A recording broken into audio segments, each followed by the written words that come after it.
said there is so much effort and struggle to design and shape human mind when we are out of womb.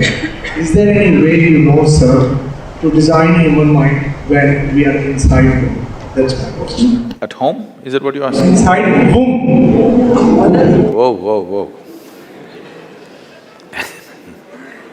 Who is pregnant?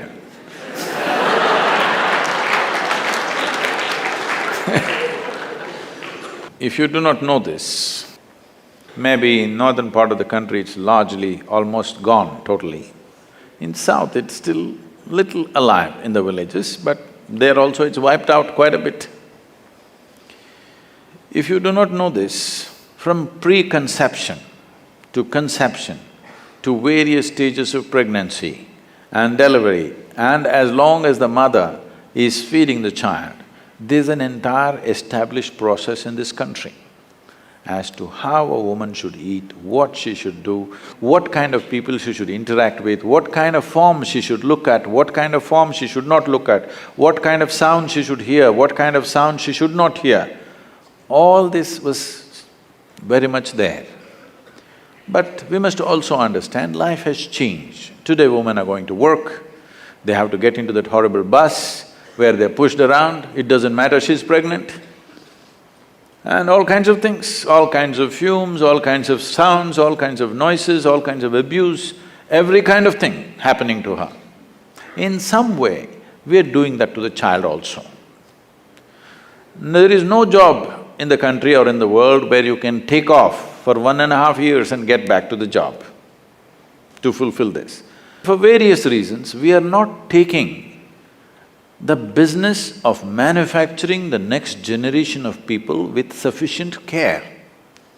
We are not paying enough attention to it, for which we will pay a price. Over a period of time, we will pay an immense price for that. But we are definitely not taking enough care about it in the entire world, not just in this country. Because we've got all kinds of social situations which does not allow that space for a woman to dedicate that kind of time and attention. See, being pregnant is not just about reproduction. We're literally manufacturing the next generation of people, isn't it?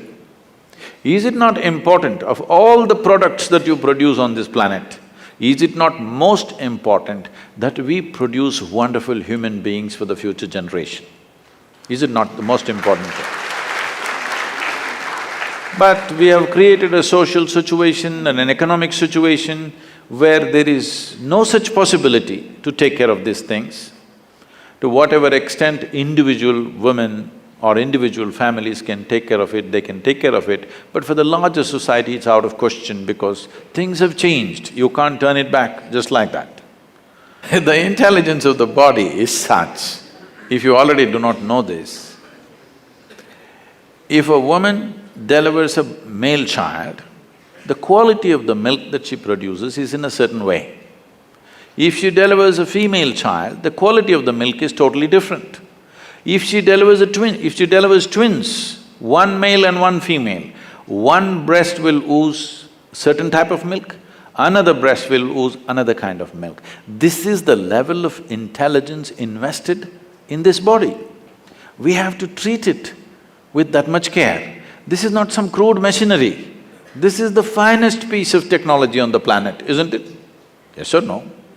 This is the finest thing.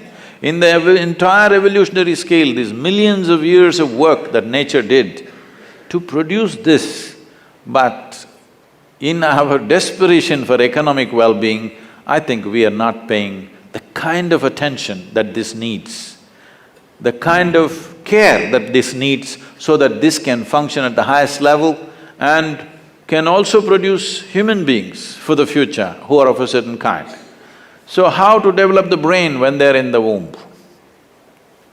It's very important that the atmosphere in which the child is growing up is kept in a certain way, at least amount of disturbance, with right kind of reverberations, right kind of sounds, right kind of food, everything. Today, they're barely nourished, the pregnant woman in most part of the country, they're barely nourished. Where is the question of right kind of vibrations, right kind of atmospheres? One thing we can do for this is, every home if possible, every working place, we can have a consecrated space. Today, slowly they're coming up with instruments which can measure the reverberations of certain objects. We can create consecrated spaces, or we can create consecrated objects, which at least at that time she can carry upon her body, so that kind of, to some extent, it's not the best solution, to some extent it neutralizes the outside impact to whatever extent possible. Or if she lives in a home, the place where she sleeps and other things are taken care of, some amount of respite can be there for that new life which is blossoming within the womb.